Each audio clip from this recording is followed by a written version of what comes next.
Hare Krishna. Welcome everybody to today's session. We'll start our session today by paying our obeisances to His Divine Grace Bhaktivedanta Swami Srila Prabhupada, the founder Acharya of this firm. So we are in our journey for chapter 15. Chapter 15 has 20 verses, and this is the third chapter within the Gyan Yoga section, the last 6 chapters. And like we discussed last week, so chapter 5, for our convenience, we have divided into 5 sections, of which we were able to cover from shloka 1 to 7 last time. Today we will be doing from shloka 8 to 20, which will be, Krishna willing, will try to wrap up this chapter. So when it comes to last class, so this chapter is also called as Purushottam Yoga, right? The Yoga of the Supreme. And this chapter starts with Krishna comparing this material world with a banyan tree, which is upside down, right? Which we saw each parts of the banyan tree, how, some of them represent, the roots are upwards and the branches are downwards. And the branches further, growing from the tree are different planetary systems. And how Krishna said that, in first and second shloka, he describes the banyan tree. And then third and fourth shloka, he says that it is very complex, right? This overall banyan tree, similarly, material world is very complex in nature. It's very difficult to understand. And, the key to get out is to detach oneself. And the axe, the tree can be cut by an axe, and the axe was compared to detachment. And similarly, how can the axe be sharpened? By determination and knowledge. So that's what we, that covered until the fourth shloka. And then how Krishna says, okay, we cut this tree, with the axe of detachment. And then what? Then where do we go? So Krishna then explains, how one who detaches themselves, with this weapon, with this axe, they will come back to Supreme, and how Krishna explains that he will come to that world where na tad bhasyate suryo na shashanko na pavaka. So where, the illumination is not through sun, moon, or, fire, right? It is from Krishna. It is always, it is from Krishna's effulgence, right? Unlike this material world where, we need these sources, right, for life. And how, that's where we covered the first section, where it titles here as from material world to spiritual world. How can we go? By detachment. And then Krishna also explained, like we did in last class, surrender, right? Like false prestige, illusion, and false association. These are the 3 things, where we explain regarding the surrender. Now, so people who don't, on further in the 7th and 11th, today we'll cover how those jivas who do not transcend the spiritual world, what happens to them? They transmigrate from one species to another, right? Within this material world. That's what we're going to cover, and that's from shloka 7 to 11. From 12 to 15, we cover, Krishna's, highlights his position, appreciating Krishna's position as maintainer of this world. So Krishna is, by preaching Krishna's position, right? We have to understand Krishna's position. He's the creator, maintainer, and the annihilation part also be taken care by Krishna. Followed by 16 to 18 verses, which is actually also called as 3 Shloki Bhagavad Gita. Why? Because it gives us the summary of Vedas, and Vedanta. So it shows us the essence of Vedas. What is the essence of Vedas? That's what these 3 shlokas is. And that's why we also call it as 3 Shloki Bhagavad Gita. And then last 2 verses, in the end, Krishna concludes, the one who knows the Supreme knows everything, and that is actually fulfilling the purpose of the Vedas. Once you know the Supreme, you know everything. That's the essence. Actually, knowing the Supreme is the essence of it. That's what we can, Krishna concludes. So we'll further move into our next section, which is transmigration of the living entities.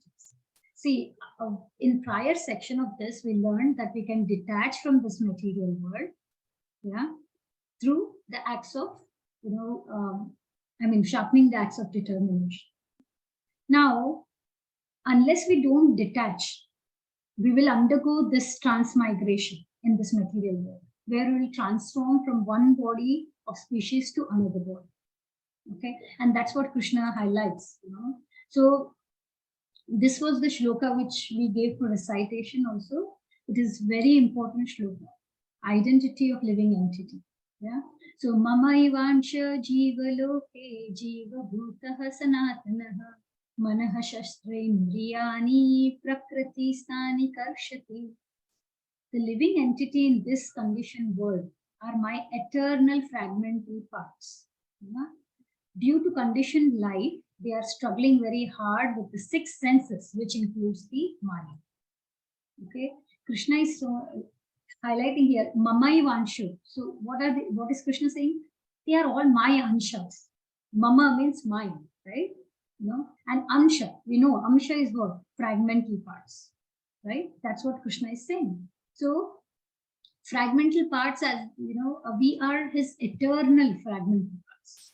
We are also eternal, like we studied in the second chapter, right? Soul is eternal, right? We studied several characteristics of soul also, right? So, like soul cannot be burned by fire, nor it can be withered. So there were so many. Nor it can be cut by weapons. So one of the key characteristics of soul was that it's eternal. And what Krishna is saying, the jivas are my eternal fragmental parts, and they are sanatana, means eternal.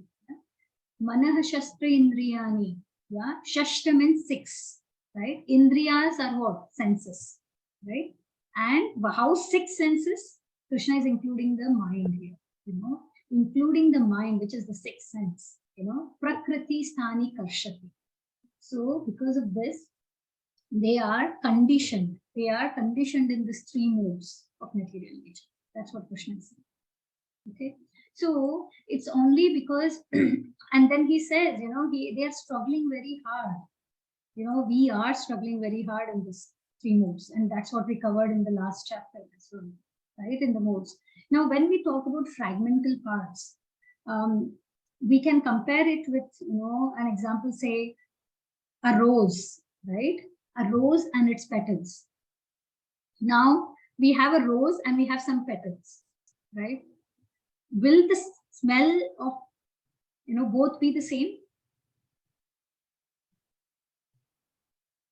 What will be the same? What will be same between both? Will the amount of smell we get, the smell we get, the rose smell, will it be same between them? Yeah, well, it will be same, Matan. Yes, right. So smell is the same. So the quality of the rose is the same, whether it is the petals or the main rose, right? But the quantity is different, right? We might get heavily in the main rose versus the petals. So similarly, see, we have to understand that Krishna has created, qualitatively wise, we are same to Krishna. We are eternal, okay? But quantity wise, we are different. We compared this with an example before as well, where, like the drop of water of ocean, right? The quality, it will be salty. It will be the same, whether the drop of water from the ocean or the ocean water, right? But the quantity is different. Similarly, it's with us. And one of the qualities which, Krishna has created for us is freedom, free will, So the soul has that tiny freedom, that free will always, because Krishna is independent, right? He has the freedom. So similar quality we have, but in tiny quantity. Okay. So we have that tiny freedom as well, and this freedom is how we can use it in two ways. See, when we talk about freedom, there can be two ways of using it. One is by using it right way and misusing it, right? When it is properly used, when we use the freedom given by Krishna properly in the right way, then we go back to Krishna. And when the same freedom is misused, then it causes us to be in this material world. Why? Because we are bounded, we are in bondage. We are not free, we are bondage. And because of this bondage what we have, we are struggling here in the three modes. Okay. So Krishna here he states clearly that why are we in this world? We are struggling hard because we are misusing the freedom. And we are struggling hard by misusing the freedom in this condition of three modes. Okay. So that's why it is, and if we are using that freedom correctly, then we get liberated. And when we talk about liberation, we'll study this in Bhagavatam, that there are 5 kind of liberations, we can get in spiritual world. It is, first one is Sahujya. Sahujya means that we are in oneness, the merging concept, in the effulgence, it is called as Brahmavadis, right? They worship the absolute aspect of oneness, right? So that is Sahujya. Second type of liberation is Salokya. Salokya, like the name says, Lokya, right? So it is, getting the same planet as Krishna. Then Sarupya, Rupya. So similar Roop, like Krishna. And then we have Samipya. Samipya means, getting the liberation of being closely as an associate of the Lord, very closely associated. And then the last one, fifth one is Shashti, that is, we have the same kind of opulence. Krishna gives us the same kind of opulence like him, all the 6 opulences. Okay. So even though, see, we have to just understand that, yes, liberation are these, but even though we are eternal part and parcel, Sanatana, that's the words Krishna uses, even though we are eternal part and parcel of the Lord, still we are struggling hard, right? And conditioned in this material world, right? Why? Because, and that's why we are bonded or we are entangled. We say, right, that we learned when the soul, is bonded, attached to this material world, it gets entangled, right? So major reason why we are suffering in this material world or why we are struggling, Krishna highlights here, that is mind, because of senses and mind. And mind, he is calling it as 6th sense.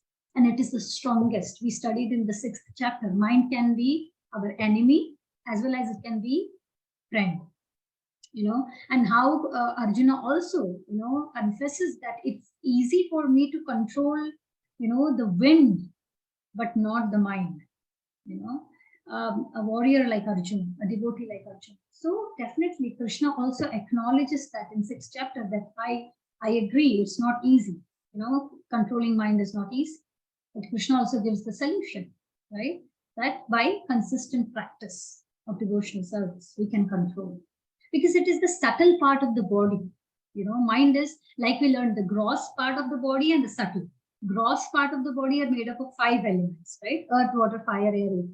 And the subtle is mind, intelligence, and ego, right? So mind is actually the subtle part of the body, and that is the one, that desires which we have are stored in our mind.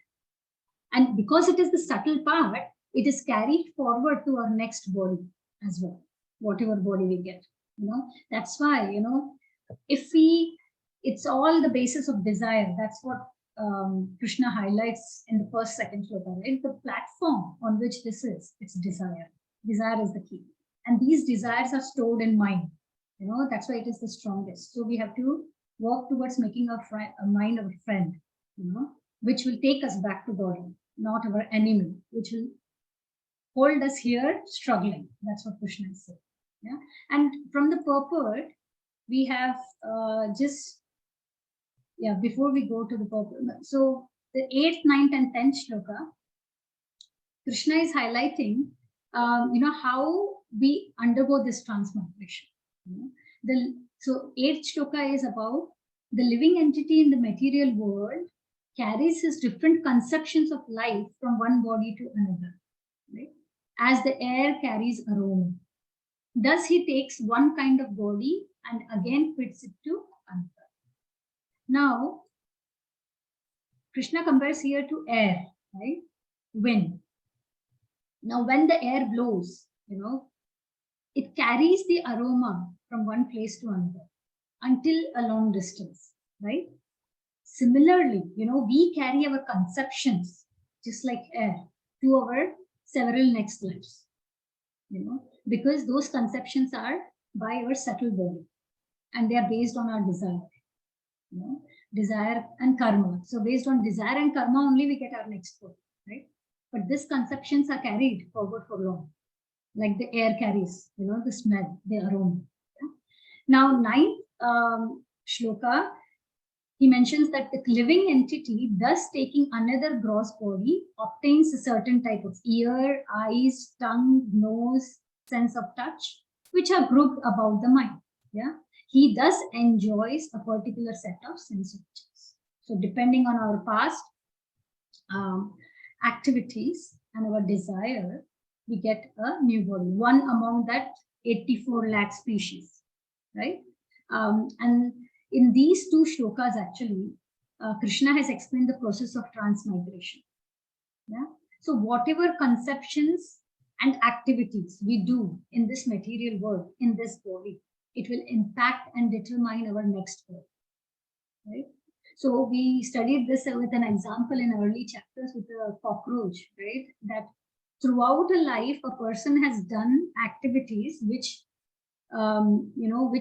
results him to have a body of cockroach in next life.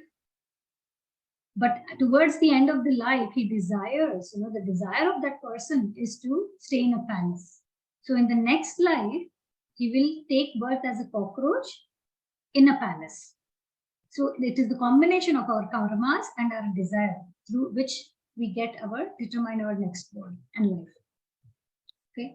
Now, the last shloka 10th here, the foolish cannot understand how a living entity can quit his body, nor can they understand what sort of body he enjoys under the spell of the modes of nature. But one whose eyes are trained in knowledge can see all of this. That Gyan Chakshu, right? We learned this. See, struggle in modes make Jiva undergo birth and death cycle. Right? So those people who don't have that knowledge about, something called as freedom, they think their current situation itself is freedom. Whatever we are leading in life, whatever, happiness, distress we are undergoing, this is the best of the freedom, and there is no higher possibility. That's what they think. This is how it will be, and there is nothing further to this. That's why they can't notice the constant struggle what they are undergoing in the current life, because they don't know there's something like a higher purpose, right? Now, so in this shloka, in the 10th shloka, Krishna states a person who is in knowledge can understand and make efforts to come out of the struggle. It's like foolish people versus a person in knowledge, a person who has that Gyan Chakshu. They can see, the person who has the Gyan Chakshu can see the role of all the three doers, right? Jiva, Supreme, and the material nature. And by understanding this, what did we learn in 14th chapter? One who understands this, Krishna says, he attains perfection. He can come out of this birth and death cycle, right? So understanding the role shows us that there's something higher possibility than what we are undergoing right now. But foolish people, they don't, because they don't have that kind of Gyan Chakshu. They don't want to understand. Okay. Now moving to the 11th shloka, maybe Biswa Prabhuji, can you read it? Hare Krishna Mataji, sure.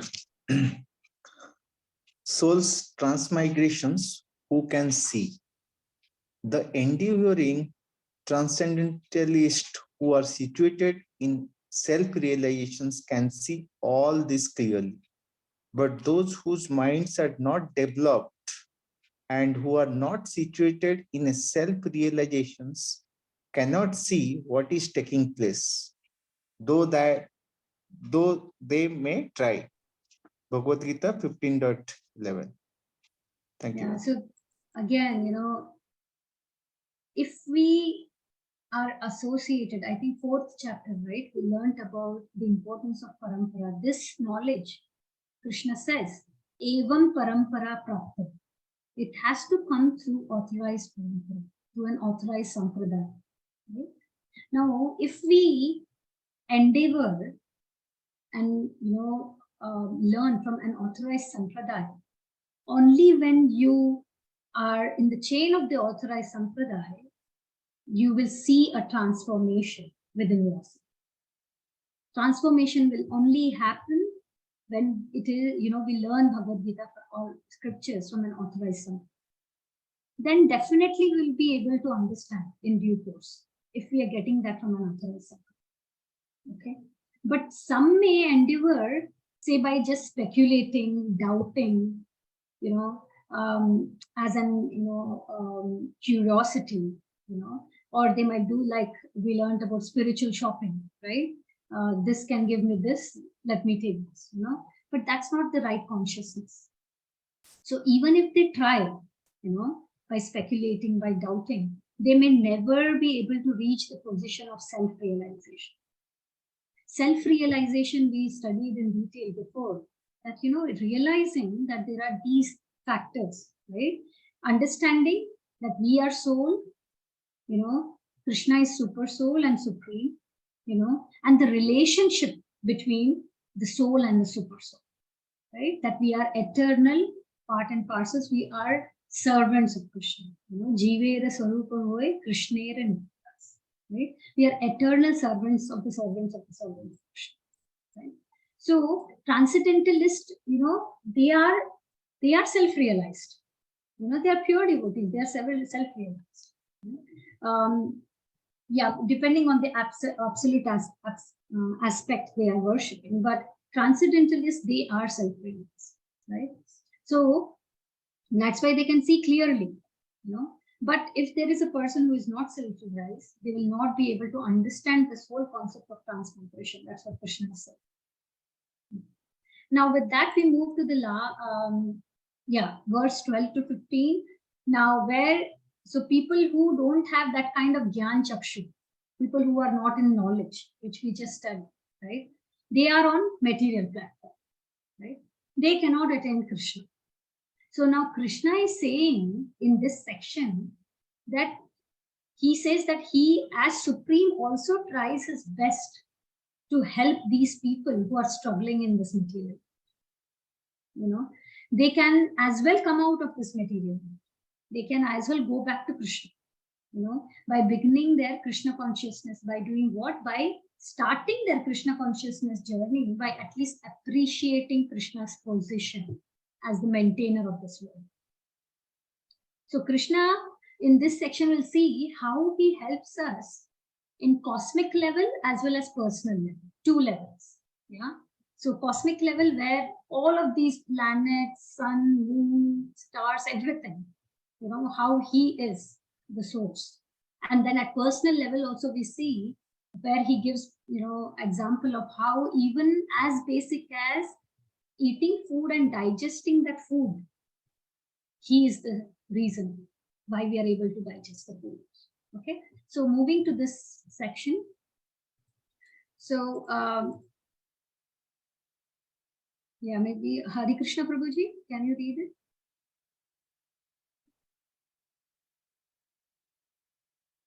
Yeah, yes, Mata. One second.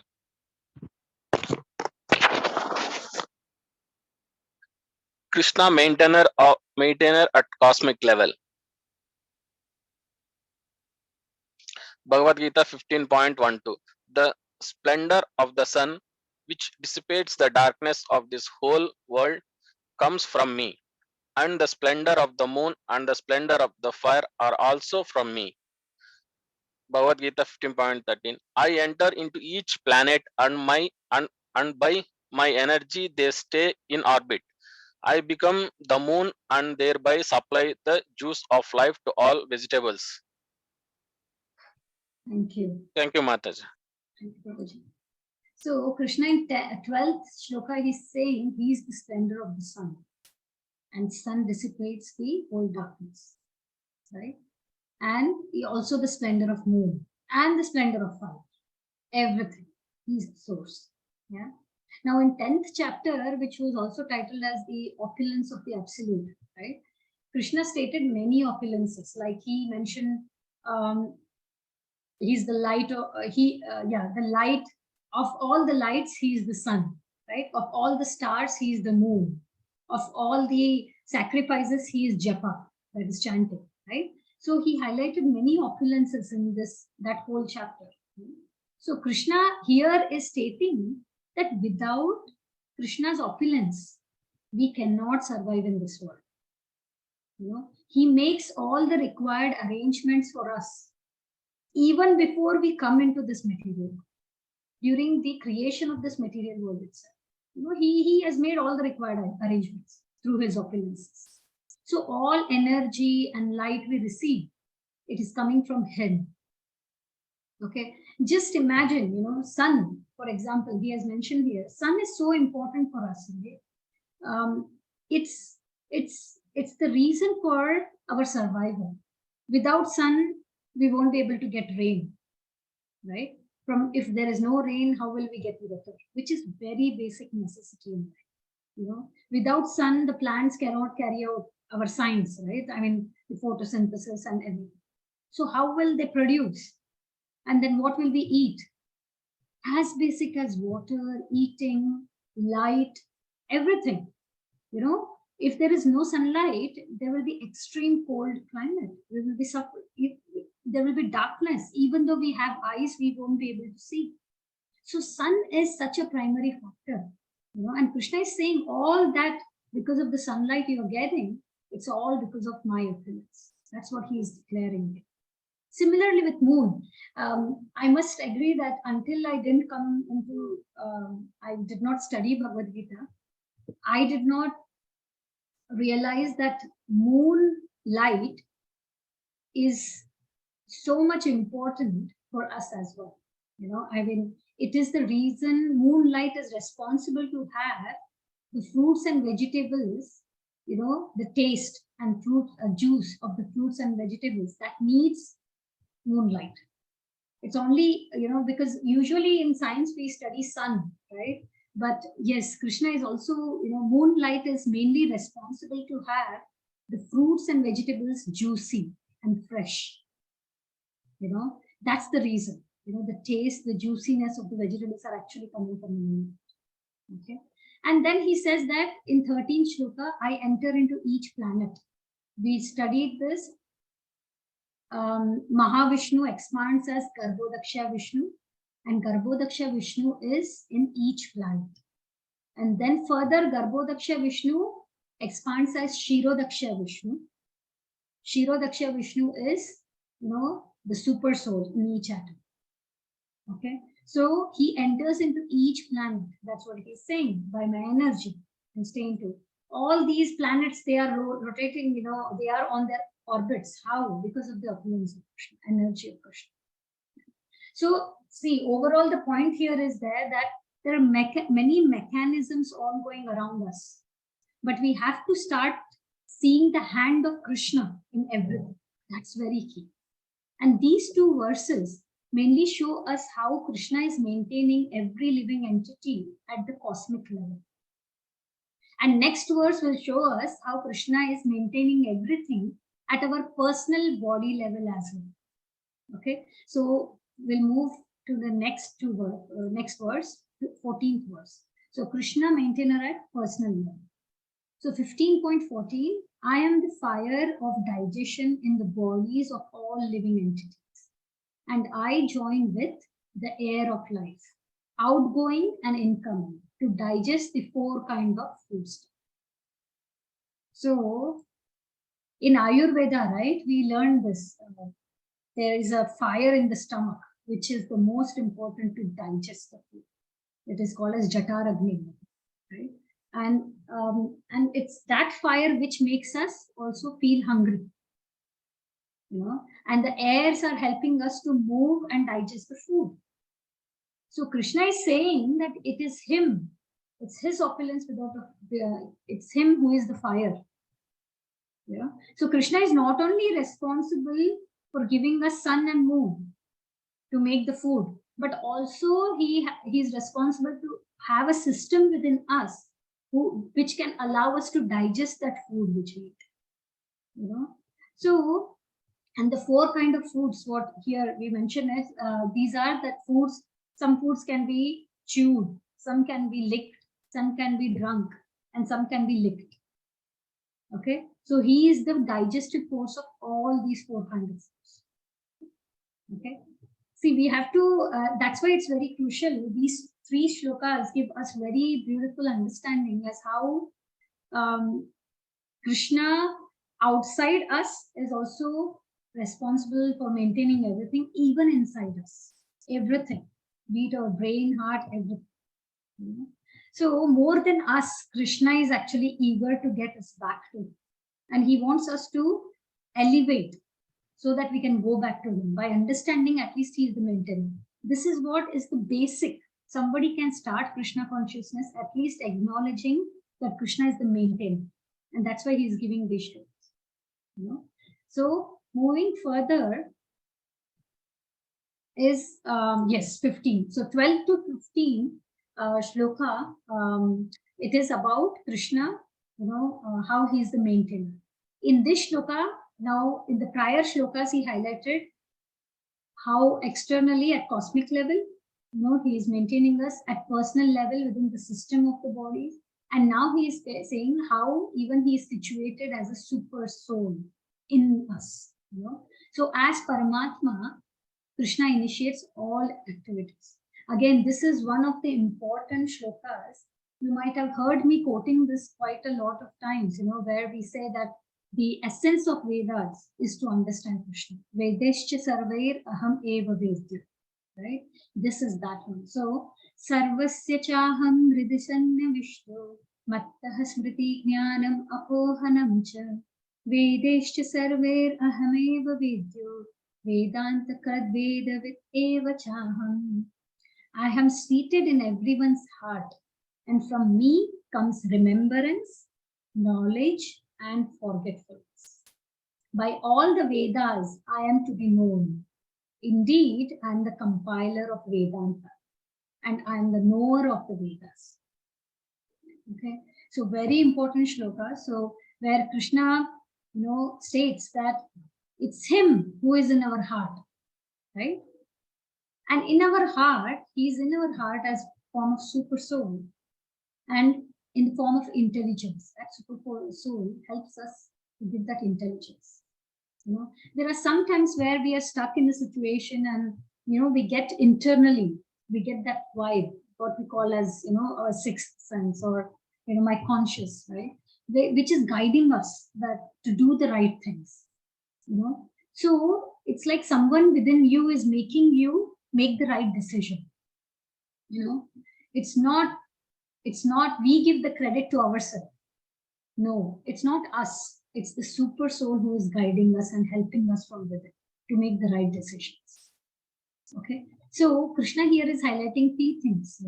One is remembrance. He is the reason for remembrance, knowledge, and forgetfulness. Now, remembrance. For example, this is so much important for us. Our brain remembering things. For example, say my child, say a child of 5-year-old or something, goes and touches the fire, right, and gets burnt. Now the child has gone through that experience. So next time when the child sees that fire, if the child doesn't have that capacity to remember, it will again put its hand in the fire and again experience that and get burnt up again. And this may go on again and again, you know. So it's Krishna who helps us to remember all the experiences we have gone through in past, you know. For example, you know, we also remember, right?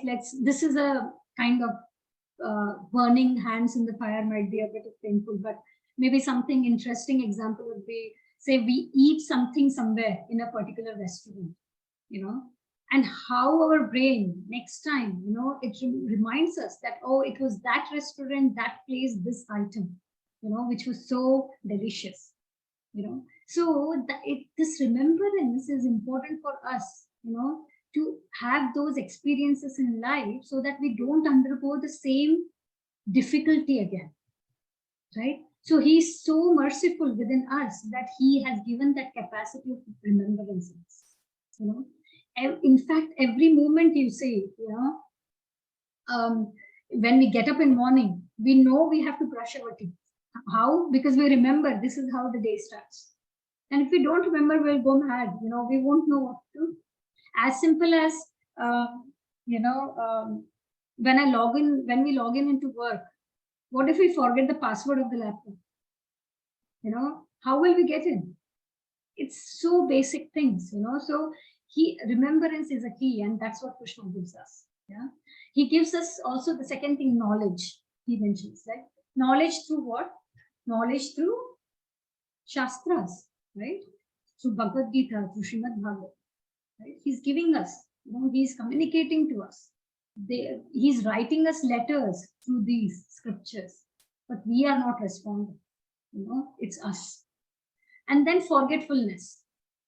Yeah, he helps us to forget bad experiences. You know, whose forgetfulness actually helps us to move ahead in our life. You know, we don't remember our past lives. You know, just imagine if I would have, you know, gone under the bus in, you know, while driving in my past life. If I remembered that, then I wouldn't be ever able to walk into the road in this life, right? So forgetfulness is also very important. Right? And also the next factor which he highlights is about Vedas, right? In this verse, the purpose of Vedas is mentioned. You know, there are three things. One is the purpose of Vedas, and the understanding of Vedas, and the goal of Vedas. They are clearly mentioned. You know? Krishna not only provides us this material world as a platform to live, but also Vedas. Why are Vedas? We learned during the yoga ladder, Vedas cater to all the population, right? They cater the needs based on the kind, you know, the stage every human being is at, you know. So from a karma, you know, from a sakam karma until to bhakti yoga, it caters all the needs, right? It's a platform, you know, but, you know, to elevate us, because it has an elevation stage, you know.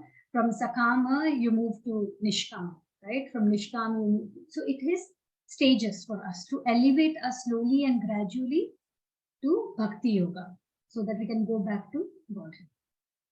Okay. Now he's sitting. He's actually, Krishna mentions here that by all Vedas I am to be known.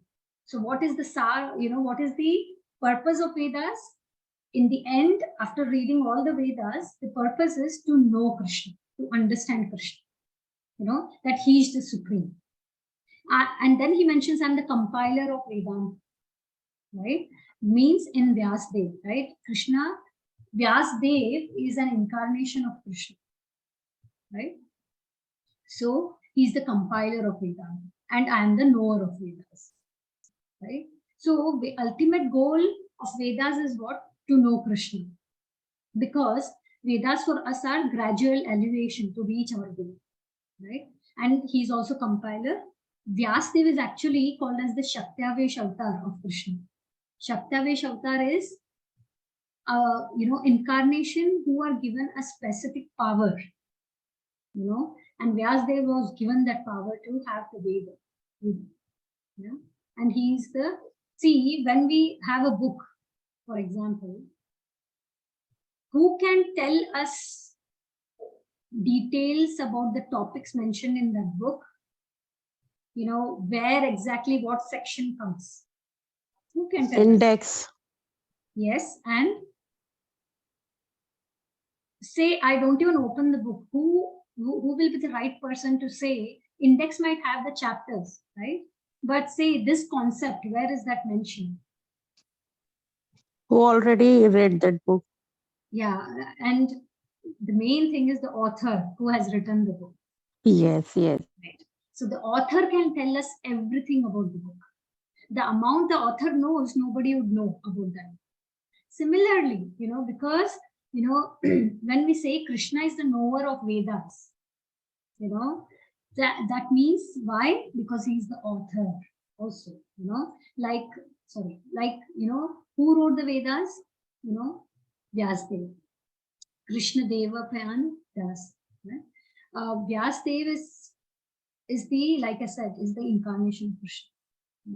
And this Vyasa is actually not name, it's actually a title, but we'll not go very detailed into it. Now, having concluded this section, that Krishna is mentioning that he's the goal of Vedas, he's the purpose of Vedas, Krishna will now speak the essence of Vedanta in 3 verses. You know, that will establish his position. Now, the next is the 3 Shloki Bhagavad Gita, which I mentioned. You know, this is talking about, these are 3 verses, which are the summary of Vedanta. You know, these verses are called as Vedanta Saros. See, Vedanta means, like, if you split that word, Veda plus Anta. Veda, right? Veda means knowledge. Anta means the end. So Vedanta is that book which gives us the conclusion of Vedas. Okay. So Vedanta was also compiled by Vyasdev. Okay. And the Sar means the essence of that, right? So these 3 verses are giving us the Sar of Vedanta, the summary. Yeah. These are giving us the essence of conclusion of Vedas. Okay. Now, what does it say? It actually gives us an understanding of that there are 3 levels, you know, of living entities. Now we'll see what the shloka 16 talks about 2 kinds of living entities. Yeah. Now, Jyoti Mataji, will you be able to read this? Yes, Mataji. Hare Krishna. Dvavimo Purusho Loke Charachara Eva Cha Chara Sarvani Bhutani Kutastishara Uchyate. There are 2 classes of beings, the fallible and the infallible. In the material world, every living entity is fallible. And in the spiritual world, every living entity is called infallible. Bhagavad Gita 15.16. Hare Krishna. Thank you. Thank you, Mataji. So Krishna is saying 2 classes of beings, fallible and infallible. Fallible means, see, ksharas, chakshara evacha. So kshara is used for fallible, and akshara means infallible. Okay, so so conditioned living entities, we are kshara, you know, we fall down, you know, and there are certain living entities, even though, you know, they are liberated. Akshara means infallible, means liberated. So there are 2 kinds. One is which are you know, which are in this material world, and one which are liberated in spiritual world, which are infallible. Okay. Now we also learned before, right, that there can be also that some living entities, even though they are on this planet, but they are liberated in their current body itself. You know why? Because they are pure devotees. Even living in this world, you know, they are infallible. They are liberated within the same body, and we discussed a lot about this as you know. With, I think Reshma Mataji asked the question back there. So, so with this kind of 2 living entities, we will move to next shloka. Okay, maybe we can read this third part. So Reshma Mataji, can you read this? Yes. Two kinds of living entities.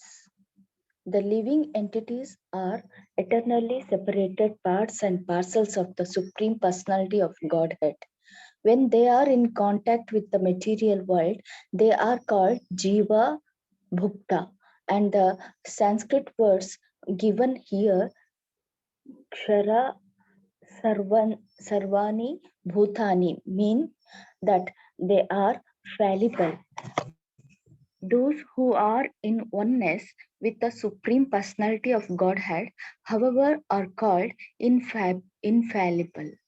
Oneness does not mean that they have no individuality, but that there is no disunity. They are all agreeable to the purpose of the creation. Of course, in the spiritual world, there is no such thing as certain, but since the Supreme Personality of Godhead, as stated in the Vedanta Sutra, is the source of all emanations, that conception is explained.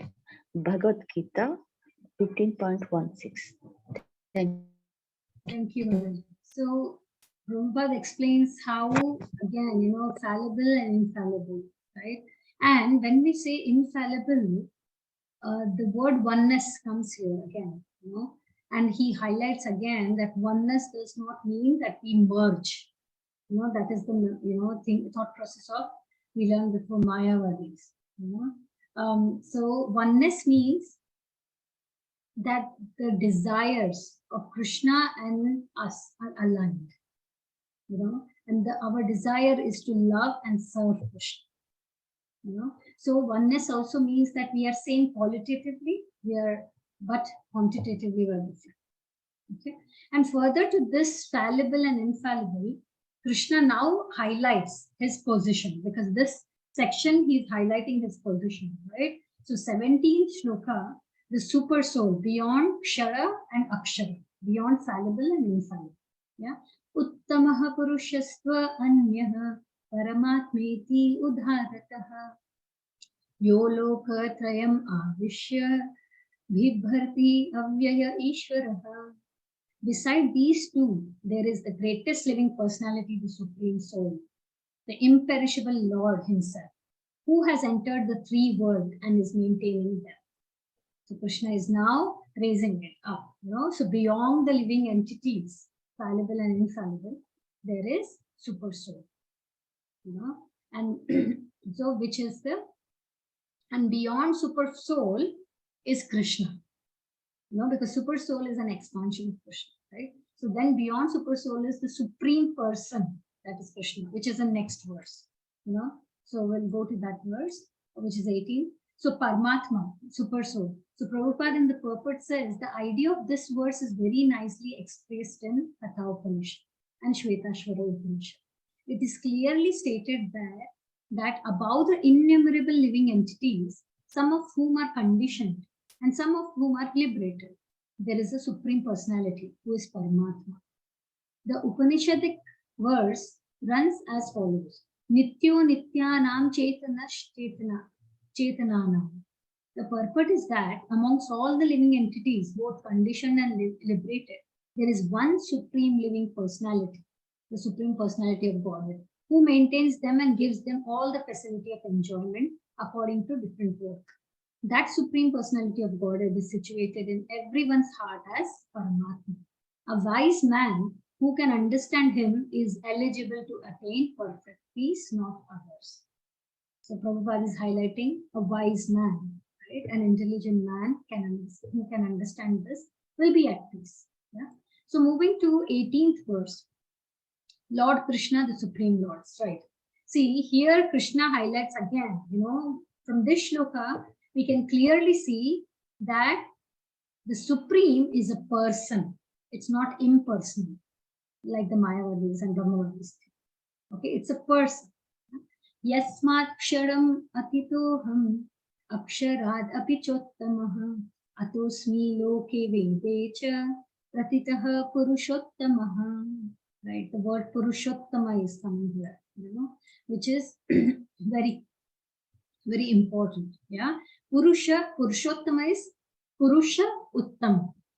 Purusha means enjoyer, Uttama is the supreme. So the supreme person, right? That is Purushottama. So here the translation is, because I am transcendental, beyond both the fallible and infallible, and because I am the greatest, I am celebrated both in the world and in the Vedas as supreme person. Krishna is highlighting. Vedas makes reference to that supreme, right? Who is that supreme? It's Krishna. Yeah, beyond living entities, which is in 16th shloka, we learned about living entities. In 17th shloka, we learned about super soul. So beyond this is Krishna. Yeah, Krishna speaks about his position here, and the use of, like I said, the title of the chapter itself is Purushottam Yoga, means yoga of the supreme, right? So the final essence of Vedas, that Krishna is beyond fallible and infallible, greatest of all and the greatest. Krishna is again declaring that. Yeah. So with that, we move to the last two shlokas for today. Knowing Krishna means knowing everything. So 19th shloka. Whoever knows me as the Supreme Personality of Godhead without doubting is the knower of everything. He therefore engages himself in full devotional service to me, O son of Bharata.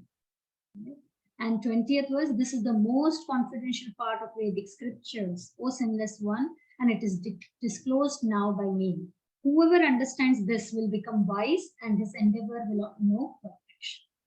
So 19th and 20th shloka, if Krishna is declaring, if somebody knows Krishna as the Supreme, and that the essence of Vedas is to know Krishna, and perform devotional service. That means that no person knows everything. Yeah. Again, devotional service, even though this is the section of Jnana Yoga, like we have been consistently saying in the prior chapters, Krishna is bringing in bhakti again. Again, devotional service is concluded here. The person who knows this is in perfection. Yeah. And see, in 20th verse, Krishna is highlighting here the word sinless one. He's calling Arjuna sinless, right? Why? Why is he calling sinless one? Because Krishna is calling that because if someone, he's saying that is the criteria for someone to understand. If someone who is not pure has a purified consciousness, then they will not be able to understand this knowledge. Purity is the qualification. That's the qualification. Yeah. And as we perform devotional service, we get purified and the knowledge uncovers. Right. So once somebody knows this, he will be under perfection. Okay. So overall, this chapter, some of the key lessons from this beginning, would be that this material world is a perverted reflection of the spiritual world, and also we learned that we have to understand that we are actually, everything we have is provided by Krishna. And that's why we are not the owners. We should not have the owner mentality. We should take it as we are the caretakers. Krishna has given me this family. You should be like a caretaker, to everything which is given by Krishna. And this being a caretaker itself, this mentality that someone else is the owner and the caretaker, will make us think that make us, have that ego down, false prestige down, right? Because these are the characteristics which Krishna mentioned before. Yeah, we have to be responsible caretaker. Just because we are not the owner doesn't mean we do anything and everything. No, we have to act as a responsible caretaker, and that by that thought process, that controllership will come down. Yeah. And then we also learned that we need to get out of this vicious birth and death cycle, right? And if we need to come out of this, then we need to get detached. That's the solution. You know? Detached to matter, right? And attached to Krishna. And this can help what can help by our determination, by our steadiness to do bhakti. That will bring that detachment gradually to matter and attachment to Krishna. Yeah. And also, I think this chapter beautifully explains how Krishna helps us in anything and everything, at every step, to remember, to forget, and to for the knowledge, right? All the three aspects. Just imagine when there are, Krishna is so merciful that he is even in the body of a hog, right? A hog who is in the maybe gutters, eating on worms, eating stools. Krishna is even accompanying such a species. So he's so merciful. Right? So, with that, we will conclude 15th chapter.